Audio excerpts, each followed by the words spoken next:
This is the future.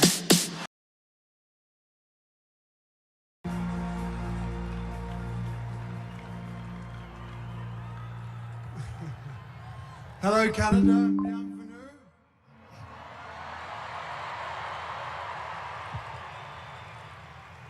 So, the Toronto Games in 2017 were incredible.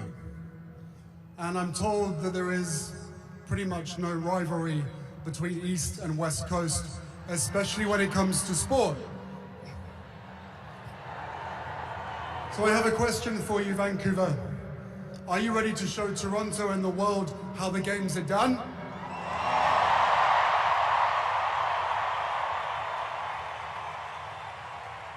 Good. We don't have to go through that again. That was perfect the first time. Thank you. I would like to begin by honoring the First Nations who are hosting this year's games. Lil'wat, Musqueam, Squamish, and Tsleil-Waututh. Heitsap, Kukwilum.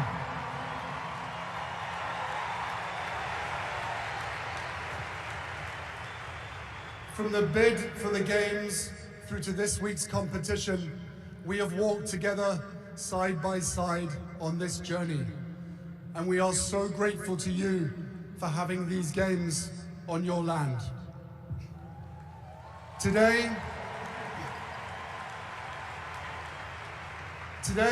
and for the next week, Warriors unite.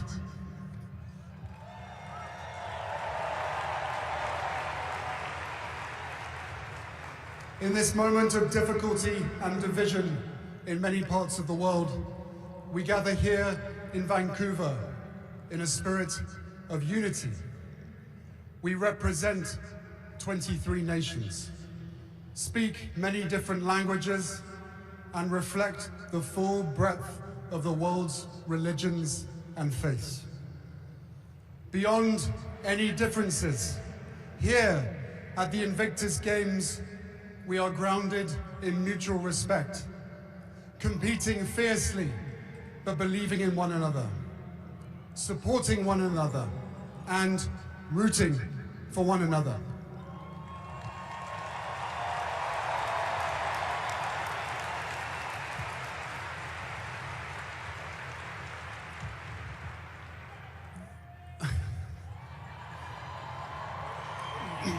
I love you guys. Listen, the games were born more than a decade ago from a promise that I made to myself. A promise to uphold my obligation, a sacred obligation after my own decade and privilege of military service.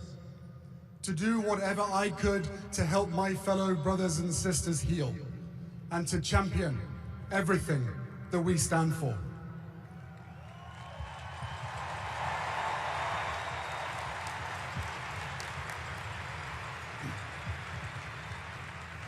Over the past decade, I've lost count of the times that we've heard you tell us that the Invictus Games saved you. Respectfully, I disagree. Invictus didn't save you. You saved yourself.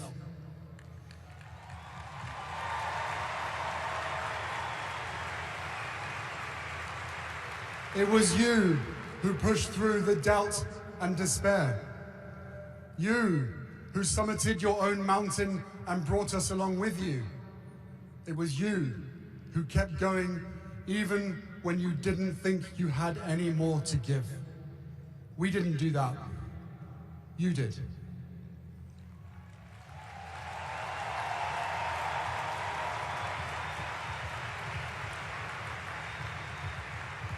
The games simply reveal what is already within you, that scarcest and most precious of the world's resources, character. A spirit of fortitude and perseverance that can never be defeated. That is the magic of the Invictus Games.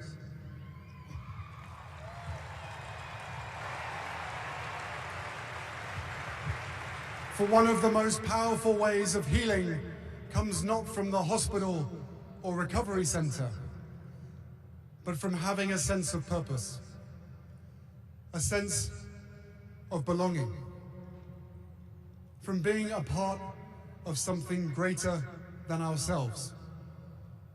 And that healing, though it begins with you, extends to your children and loved ones who delight in the simple gift of seeing you smile once again, of knowing your mind isn't someplace else and that you are fully present.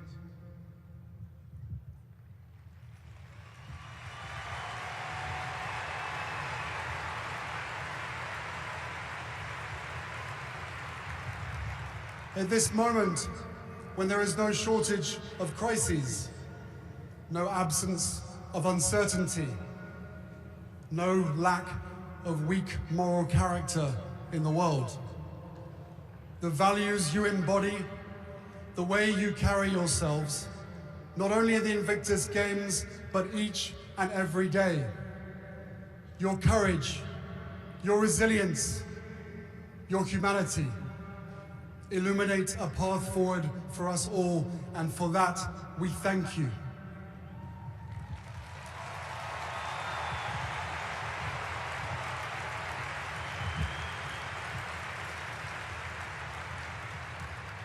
Your leadership did not end when you stepped off the battlefield or took off the uniform. It endures. The example you set is a compass for the world. We need you, and will always need you. I once asked Nobel laureate Toni Morrison how we survive whole in the world. And she replied, sometimes you don't survive whole, you just survive in part. But the grandeur of life is that attempt. It's not about that solution. It is about being as fearless as one can and behaving as beautifully as one can under completely impossible circumstances. So, as we embark on this year's competition, here is my challenge to all of you. Show the world how you behave under completely impossible circumstances. Show the world your fearlessness.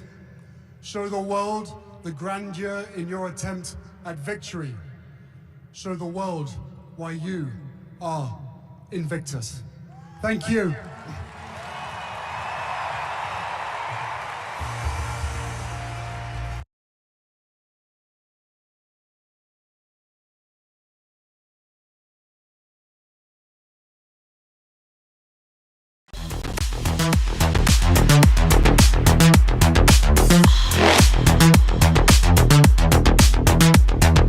Evolution.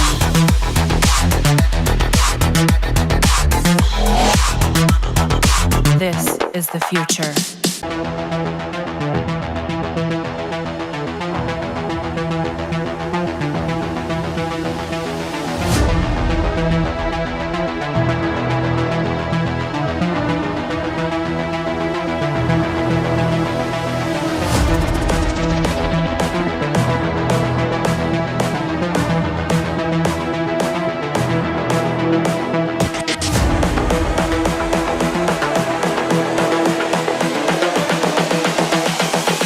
This is the future.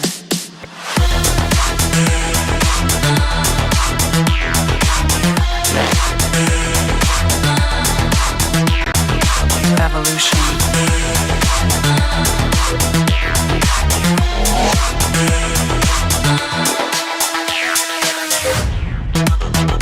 This is the future.